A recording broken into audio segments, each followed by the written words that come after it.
అందరికీ నమస్కారం. మరి మా ఆహ్వానం నుంచి విచ్చేసినటువంటి పెద్దలు చీఫ్ గెస్ట్లు ఈరోజు కోన వెంకట గారు, త్రినాథ్ గారు, కే నభవరం గారికి ముఖ్యంగా ప్రత్యేక ధన్యవాదాలు తెలియజేస్తాం. అదేవిధంగా మరి ఇంతసేపు డైరెక్టర్ గారు, ప్రొడ్యూసర్ గారు చెప్పిన విషయాలు విన్నాం. ప్రొడ్యూసర్ గారు అన్నారు, ఈ కథ విన్నాక నన్ను నేను చూసుకున్నాను అని. ఈ కథ ఏ విధంగా స్టార్ట్ అయిందంటే, ఒకరోజు దీపక్ నేను ఆఫ్టర్నూన్ టైం లంచ్ చేసి కూర్చుని డైరెక్టర్ గారు ఫోన్ వచ్చింది, మంచి స్టోరీ ఉంది నువ్వు చెయ్యాలి అని. ఫోన్ చేసి మెసేజ్ చేశారు. చేసినప్పుడు దీపక్ ఆలోచిస్తున్నాడు వెళ్ళాలా వద్దా అని.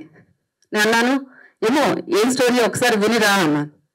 వెళ్ళాడు. వెంటనే వెళ్ళి తనకు బాగా నచ్చింది ఆ స్టోరీ. బాగా నచ్చి ఇంటికి వచ్చి నైట్ వాళ్ళ ఫాదర్ మీద ఉండగా చాలా బాగుంది స్టోరీ, చేస్తే చాలా బాగుంటుంది అని. వెంటనే వాళ్ళ నాన్నగారు సజెస్ట్ చేశారు, ఫనీ ఇంతకుముందు అన్నారు మంచి స్టోరీ ఉంటే నేను చేస్తానని. మా ఫ్యామిలీ మెంబర్, మా అందరి అంటే చిన్నవాడైనా మేమందరం కలిసి ఉంటాం, ఆ ఫనీ ఆ స్టోరీ వినిపించారు. వెంటనే ఆయనకు కూడా బాగా నచ్చింది. కారణం ఏంటంటే ఈ కథ వాళ్ళ క్యారెక్టర్లకి అటాచ్ అయ్యింది. Even Deepak also same. అంటే ఒక తల్లిగా నేను తను చిన్నప్పటి నుంచి పెంచిన తల్లిగా చెప్తున్నాను. అంటే తను కూడా ఒక విధంగా హైయర్ సైడ్ అనమాట. చిన్నప్పటి నుంచి కూడా బాగా తెలివైన వాడు, బాగా చదువుకునేవాడు, చైల్డ్ ఆర్టిస్ట్ గా సినిమాలు చేస్తూ కూడా ఎప్పుడు కూడా క్లాస్ ఫస్ట్, ఏ క్లాస్ అయినా కూడా. ఈవెన్ BBA SRM యూనివర్సిటీ కూడా యూనివర్సిటీ టాపర్ తను.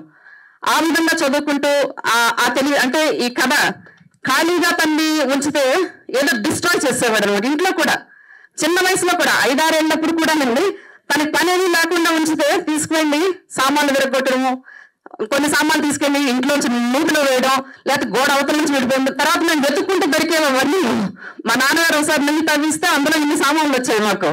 అంటే అటువంటి క్యారెక్టర్ బహుశా ఈ స్టోరీకి తన క్యారెక్టర్ కి చాలా దగ్గర సంబంధం ఉంది అని చెప్పి నాకు అనిపిస్తూ ఉంటది. ఇప్పుడు ఇది ఎంత చూసిన తర్వాత నాకు ఎక్కువ నేను ఫీల్ అనిపించింది, అందులోనే ఉన్నాను. అందువల్ల ఇంత చక్కని ఇటువంటి క్యారెక్టర్ తో ఈ స్టోరీతో చేసినటువంటి డైరెక్టర్ గారికి, మరి ప్రొడ్యూసర్ గారికి, అలాగే దీపక్ కి మంచి సక్సెస్ రావాలని, మరింత ముందుకు వెళ్ళాలని చెప్పి ఈ సందర్భంగా కోరుకుంటూ అందరూ థియేటర్స్ కి వెళ్ళి సినిమాను చూసి వీళ్ళని ఆశీర్వదించాలని ఈ కార్యక్రమంలో మాట్లాడే అవకాశం నాకు కల్పించినందుకు ధన్యవాదాలు తెలియజేస్తున్నాను. Thank you so much. అమ్మకి మైకిస్తే ఎన్ని విషయాలు బయటకు వస్తున్నాయో చూసారా, డేంజర్ ఇది.